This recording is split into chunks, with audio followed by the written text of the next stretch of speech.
आप देख रहे हैं जन अदालत समाचार। जनता की बात जनता के साथ, जन अदालत।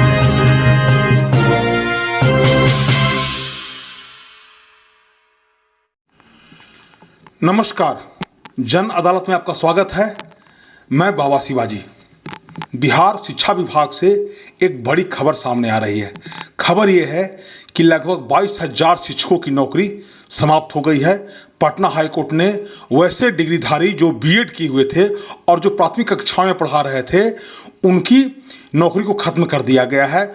और जो 2018 की जो अधिसूचना थी एनसीईटी का मतलब हुआ national council for teacher education, शिक्षक शिक्षा परिषद जो था, उसका अधिसूचना था 2018 का, उसको हाईकोर्ट ने रद्द कर दिया। इस खबर को हम विस्तार से बताते हैं कि बिहार सरकार ने छठे चरण की नियुक्ति 2021 में बिहार में की थी और उसमें ऐसे शिक्षक थे जो बीएड किए हुए थे और उस बिहार सरकार के फैसले के खिलाफ कुछ अभ्यर्थी पटना हाईकोर्ट चले गए थे और पटना हाईकोर्ट में उन्होंने तर्क दिया था कि ये एनसीईटी के भावना के अनुरूप नहीं है और एनसीईटी का जो 2010 का अधिसूचना है उसका उल्लंघन किया जा रहा है। पटना हाईकोर्ट ने जब बिहार सरकार से इसका जवाब मांगा तो बिहार सरकार ने हलफनामा जो दायर किया उसमें 2018 के एनसीईटी का जो अधिसूचना था उसका हवाला देते हुए कहा कि सरकार जो है वो बहाल कर सकती है एनसीईटी 2018 का जो अधिसूचना है उसके अनुसार बहाल कर सकती है। शिक्षक जब 2 साल पढ़ा लेंगे तो 6 महीना का एक अलग से उनको कोर्स कराया जाएगा। शिक्षकों की बहाली हो गई, 22,000 लोगों ने नौकरी ज्वाइन कर लिया, शिक्षकों पर आश्रित हो गए। अब मामला 2023 आ गया, लेकिन ये केस चलते रहा। के विनोद चंद्रन जो पटना के चीफ जस्टिस हैं और न्यायाधीश राजीव राय, दोनों को खंडपीठ ने आज ये फैसला सुनाया है और फैसला बेहद ही दर्दनाक है।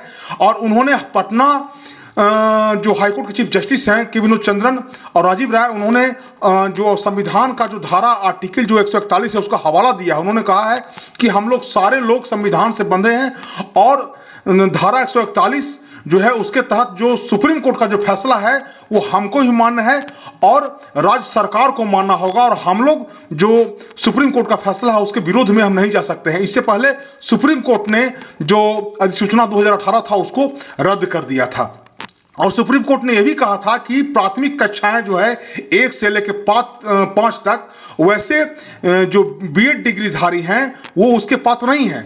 1 से लेके यानी पहली कक्षा से लेकर जो 5वीं कक्षा तक जो पढ़ाने वाले लोग हैं वो डीएलएड वाले लोग हैं और उनको पढ़ाना होगा। और सुप्रीम कोर्ट ने आदेश किया था कि जो 2010 का अधिसूचना है उसके अनुसार सारे शिक्षकों का जो नियुक्ति है उसको रद्द किया जाए और बिहार सरकार जो संस्था है शिक्षा विभाग उस सारे लोग को उतने लोग को फिर से बहाल करे 2010 के अधिसूचना के अनुसार और उसमें डीएलएड जो किए हुए जो अभ्यर्थी होंगे वैसे लोग को ही उसमें रखा जाएगा। अब इस फैसले से आप समझिए कि 22,000 परिवार, इसमें 22,000 तो शिक्षक जो इसमें है पढ़ा रहे हैं और उनसे जुड़े हुए जो उनसे आश्रित हैं उनके बाल बच्चे या उनके परिवार में लगभग लाखों लोग इससे प्रभावित होंगे। ये बहुत बड़ा ये हाईकोर्ट का बहुत बड़ा फैसला आया है और हर जगह मीडिया में चल रहा है, सब जगह गली नुक्कड़ में इसका चर्चा हो रहा है। तो हमको लगा कि आपके बीच में ये खबर को लेकर के आना चाहिए और इसी को लेकर के जो है पटना हाईकोर्ट ने ऐसा निर्देश दिया और सारे शिक्षकों की नियुक्तियों को रद्द कर दिया।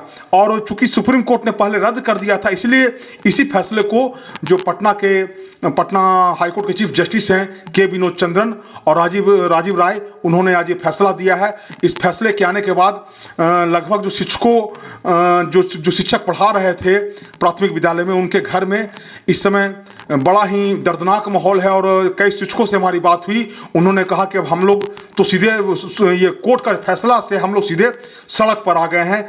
अब आगे देखना होगा कि जो शिक्षक हैं जो इससे जुड़े हुए लोग हैं उस पर इनका क्या असर पड़ता है और राज्य सरकार जो है वो अब क्या निर्णय लेती है। क्या राज्य सरकार अब 2010 के जो अधिसूचना है एनसीईआरटी का, national council for teacher education का, जो शिक्षक शिक्षा परिषद है उसके अनुरूप 2010 के अनुरूप कैसे वैकेंसी निकालती है, कैसे उसका बहाली करती है, अब आगे देखा जाएगा। आपको हमारा ये खबर कैसा लगा कृपया हमें कमेंट करके जरूर बताएं। आपसे मेरा आग्रह रहेगा कृपया मेरे चैनल जन अदालत को शेयर कीजिए, सब्सक्राइब कीजिए, ताकि अधिक से अधिक लोग जुड़ सकें और समाज का जो खबर है हम आप तक लाते रहेंगे। आपका धन्यवाद।